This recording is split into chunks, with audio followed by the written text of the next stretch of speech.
Hello everyone, welcome to Ganit Gurukul and this is Yogesh Garg. So in this video we are going to discuss this तगड़ा सवाल. It is from determinants. ठीक है, तो आप ये question देख सकते हो.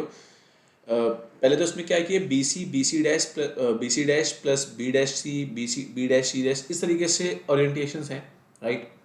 सो फर्स्ट थॉट जो स्ट्राइक करता है वो ये है कि भाई हम क्या कर सकते हैं कि भाई बी को अगर बी डैश से रिप्लेस कर दें, सी को सी डैश से और डी को डी डैश ए को ए डैश से, तो अपना डिटर्मिनेंट जीरो हो जाएगा. बिल्कुल ट्रू बात है ये. ऐसा करने से डिटर्मिनेंट की वैल्यू जीरो हो जाएगी, no doubt. But the point is, क्योंकि वो आप देख सकते हो बी डैश सी डैश हो जाएगा, सी dash A dash B dash, तो वो तो दो कॉलम बराबर, तो जीरो खत्म वहीं पर. बट द पॉइंट इज कि ऐसा करने से फिर अपने जो फैक्टर्स आएंगे वो आएंगे B minus B dash, C minus C dash, A minus A dash. बिल्कुल ये भी इसमें कुछ गलत बात नहीं है. This will be the factors. But the point is ये इससे ऑप्शन नहीं क्रिएट हो पाएगा. जो ए बी सी डी चारों ऑप्शन है उनमें से कोई ऑप्शन क्रिएट नहीं हो पाएगा. तो अब हमें क्या करना चाहिए कि मतलब ये अप्रोच गलत नहीं है, बट इसके आगे को सोचना चाहिए और तरीके से इसको सिंप्लीफाई करने की बात सोचनी चाहिए. एक इसमें टेक्निक है, तभी ये तगड़ा सवाल में आया कि इसमें एक वे ऑफ डूइंग है जिससे काम काफ़ी आसान हो जाता है. वो ये कि भाई you multiply this with A, this with B, this first row with A, second row with B, third row with C, so that you can take this A B C common out. और common निकाल सकते हो तो आप column transformation से one one one को subtract कर सकते हो. So I will show you the way. देखो व्हाट यू विल डू, हम पहले को तो ए से मल्टीप्लाई करेंगे. So A B C dash plus A B dash C, A B dash C dash, right. So we have multiplied with A, so we have to divide by A as well. तो हम लोग ए से divide भी करेंगे, है ना. तो ये हमने ए से मल्टीप्लाई कर दिया, इसको नीचे रख देते हैं इसको. तो and let's divide this by A as well, one by A. Now second को बी से मल्टीप्लाई करो, B C A and B C A dash plus B C dash A, B C dash A dash. Fine. तो B से multiply किया, divide भी करो, कर दिया. Now multiply third with C, and as you are multiplying with C तो आप सी से डिवाइड भी करोगे, ठीक है ना.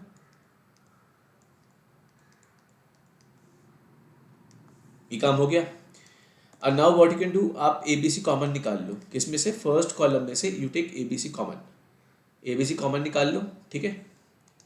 सो this will become A B C by A B C. Cut गया तो वन हो गया. जो कॉलम के अंदर बचेगा वो क्या बचेगा, देखो, वन वन वन. इसमें तो कुछ नहीं है, तो ए बी सी ये तो वही रहेगा जो है ना. A B C dash plus A B dash C, B C A dash. बल्कि इसको ना रीअरेंज ना कर दें, ज़्यादा अच्छा रहेगा ना. मतलब हम नोटिस कर सकते हैं इसलिए अगर कोई सब्ट्रैक्ट हो रहा होगा तो ए डैश बी सी. और बहुत ध्यान से करना है, A B C dash, and this was a b dash c dash, this was a dash b c dash, and this is a b dash c plus a dash b c, a dash b dash c. now क्या करें हम इसके आगे, देखो वो one one one बन गया है तो जीरो जीरो बना लेंगे तो काम हो जाएगा, राइट. और उससे कुछ बहुत मुश्किल काम नहीं है, मतलब ऐसा नहीं है कि बहुत मुश्किल चीज़ है. क्योंकि अगर आप थोड़ा ध्यान से ऑब्जर्व करो, you write R one as, आप आर वन को, आप समझ रहे हो मैंने कौन सी ट्रांसफॉर्मेशन यूज़ किया ना, उसके अंदर डिवाइड निकाल लिया है कॉमन. आर वन को लिखो R one minus R two, ठीक है. So doing that you will get one minus one zero, है ना. A B C dash plus A B C dash plus A B dash C. इन दोनों में तो कुछ कॉमन है क्या, कोई ऐसी टर्म है जो कॉमन है, ये कट जाएगी, ठीक है ना. So it will become A B dash C minus A dash B C. Fine. फिर ये A B dash C dash minus A dash B C dash, ठीक है. Now again use this, row two को लिखो row two minus row three. तो इसको ना हटा देते हैं, इसको हमने सब्ट्रैक्ट नहीं किया ना वैसे तो. सो नाउ जब तुम ऐसा करोगे row two minus row three तो फिर A dash B C cut जाएगा, and this will become zero, one minus one. और ये A B C dash minus A B dash C. थोड़ा ध्यान से करना होगा इसमें ना. A dash B C dash minus, और ये मैं बोल रहा हूँ आपको एग्जाम में करते हुए बोलने की ज़रूरत नहीं है, तो ऑब्वियस है. तो नहीं बोलोगे, सिर्फ लिखना ही है तो गलती नहीं होगी, बोलने से ज़्यादा गलती होगी। अब कुछ कॉमन निकाल सकते हैं। देखो कैलकुलेशन तो हमें मालूम है किसके अलॉन्ग करनी है, हमें इसके अलॉन्ग कैलकुलेशन करनी है, फर्स्ट कॉलम के अलॉन्ग करनी है। फर्स्ट कॉलम में भी 1 के अलॉन्ग ही इवैल्यूएशन होगा, तो ये तो क्लियर है कि ये इवैल्यूएट करना है। तो और सिंप्लीफाई कर सकते हैं, इसमें हम कुछ कॉमन निकाल सकते हैं। अगर आप ध्यान से ऑब्जर्व करो व्हाट वी कैन डू, ऊपर में ना इसमें व्हाट वी कैन डू, हम लोग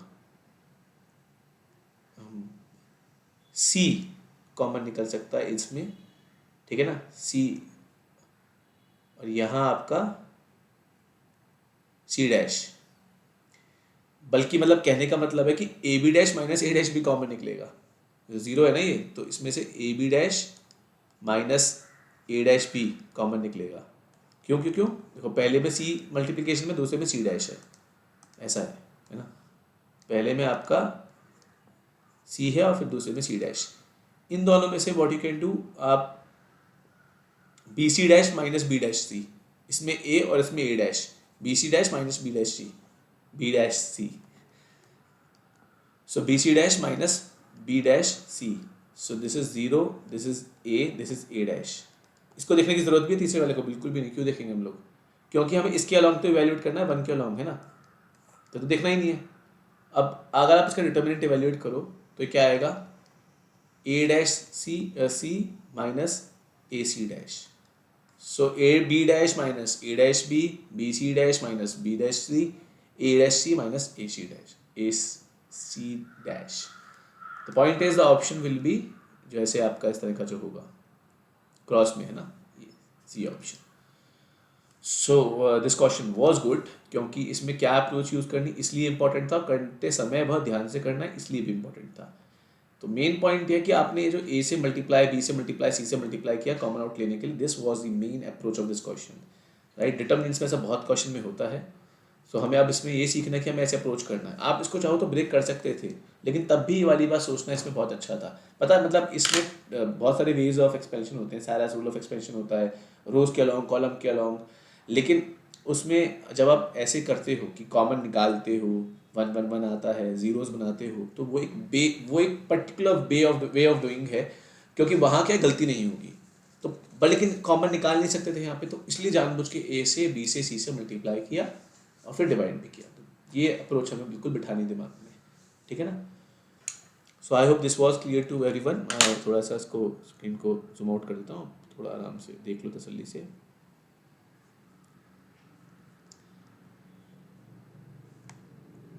वैसे तो आप वीडियो पॉज करके भी आराम से देख सकते हो, है ना, मतलब आपको कॉम्प्रिहेंड ये ना हो रहा हो, so what you can do, you can just pause the video and note down. I hope this was clear to everyone, right? So we'll meet in next video. Till then, stay tuned. Keep watching Earth Gurukul.